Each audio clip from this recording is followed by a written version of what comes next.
Tu cherches une destination originale pour un week-end entre potes? Tu te dis que le Poitou c'est bien, mais que pour les 30 ans de Kevin, tu marquerais bien le coup? Eh bien, je te conseille un week-end dans l'espace. Enfin, si t'as le budget.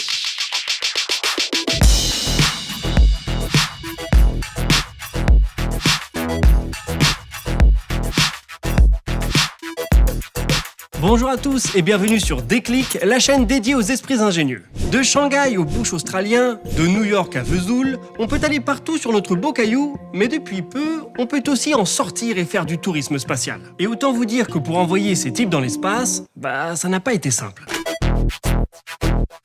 Oui, pour comprendre l'idée folle du tourisme dans l'espace, il faut replonger au début de l'exploration spatiale. Tout commence en 1957, quand l'Union soviétique réalise l'exploit de lancer Sputnik 1, le premier satellite artificiel. L'étape suivante devint alors l'envoi d'un être humain dans l'espace. Et pour y arriver, scientifiques et ingénieurs ont dû faire face à de nombreux défis. Le premier, survivre aux conditions extrêmes. Celle du vide spatial, où il peut faire jusqu'à moins 272 degrés Celsius, et l'exposition aux radiations. Dans l'espace, les rayons cosmiques forment une pluie de particules dites ionisantes. Une exposition prolongée peut causer des brûlures, des altérations génétiques, voire la mort. Il a donc fallu travailler sur des combinaisons, des casques et des habitacles de véhicules capables de subir ces conditions. Bon, déjà là, c'était compliqué. Mais il restait le plus gros défi, s'extraire de la gravité terrestre. Pour ce faire, il faut atteindre la vitesse orbitale de 7,8 km par seconde, soit tout simplement 28 000 km/h. La poussée est assurée par un carburant qui permet de résister à l'attractivité terrestre et à passer la ligne de Kármán. Cette frontière au teint bleuté située à 100 km d'altitude au-dessus de la Terre, entre l'atmosphère et l'espace. Pour résumer, si je jette ce stylo en l'air, il doit atteindre 28 000 km/h pour se mettre en orbite.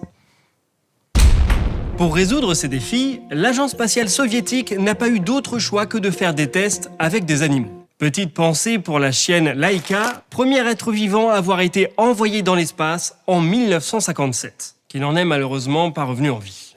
Malgré cet échec, en 1961, l'agence spatiale réussit à envoyer dans l'espace Vostok 1 avec à son bord le cosmonaute Youri Gagarin. À 27 ans, le Russe a été sélectionné par l'agence spatiale soviétique pour devenir le premier homme à aller dans l'espace. Malgré le fait que les derniers tests avec des animaux de Vostok soient des échecs, Youri décolle le 12 avril 1961 à 9h07. Et 4 heures plus tard, après avoir effectué une orbite complète de la Terre, Gagarin revient en héros. Puis, une fois la voie montrée, les vols spatiaux habités se sont multipliés, au point qu'en 1969, Neil Armstrong et Buzz Aldrin marchent sur la Lune. Après ce moment charnière pour l'humanité, les vols habités ont cédé la place à la mise en orbite de satellites scientifiques et militaires.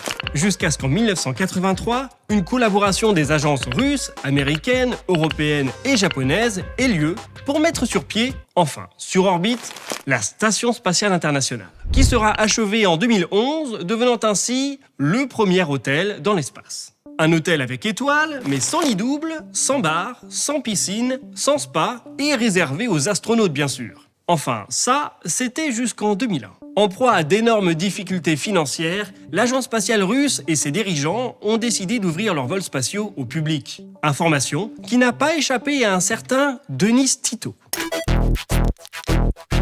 Environ 8 jours, c'est le temps que cet homme d'affaires italien de 62 ans a passé dans l'espace. Le prix du ticket, 20 millions de dollars. Ouais, ça fait beaucoup, mais il a vécu un amarrage à l'ISS. Et surtout, il est devenu le premier touriste spatial, inspirant le monde entier. Mark Shuttleworth réitère l'expérience l'année suivante et passe 8 jours dans l'ISS pour 21 millions de dollars. Quant à Anoushka Chandzari, elle devient la première femme touriste spatiale en 2006. Jusqu'en 2012, tous les vols touristiques spatiaux sont opérés par le programme russe Soyouz. Mais en parallèle, d'autres sociétés de tourisme spatial voient le jour. Blue Origin, fondée en 2000 par Jeff Bezos, commence à développer la New Shepard, un lanceur suborbital avec train d'atterrissage, donc réutilisable, capable d'emmener 5 passagers à plus de 100 km d'altitude. Et en 2003, Richard Branson fonde Virgin Galactic pour mettre sur pied le Spaceship One, le premier avion expérimental privé, lui aussi capable de voler à la même altitude. Enfin presque, 80 km.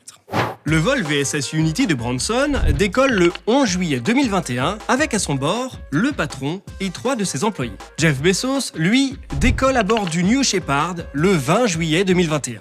et les 2 vols sont des succès. Mais malheureusement pour Branson, il n'est pas le premier opérateur privé à aller dans l'espace. Son vaisseau n'a atteint que 90 km d'altitude et n'a pas atteint la ligne de Kármán. Mais bon, l'ère du tourisme spatial est lancée. La même année, le 14 septembre, la capsule Dragon de SpaceX a permis à 4 touristes de passer 3 jours dans l'espace. Et pour le futur, les idées sont ambitieuses. Pour la modique somme de 450 000 $, Virgin Galactic propose d'embarquer pour un vol de 2 à 3 heures afin de passer 5 minutes en apesanteur. La société vend des billets, mais VSS Unity n'a pas décollé depuis 2021. Pas de panique, la société a annoncé commencer les vols commerciaux au second trimestre 2023. On s'intéresse aussi de près à la création d'hôtels dans l'espace. Mais le plus ambitieux dans l'histoire, c'est SpaceX.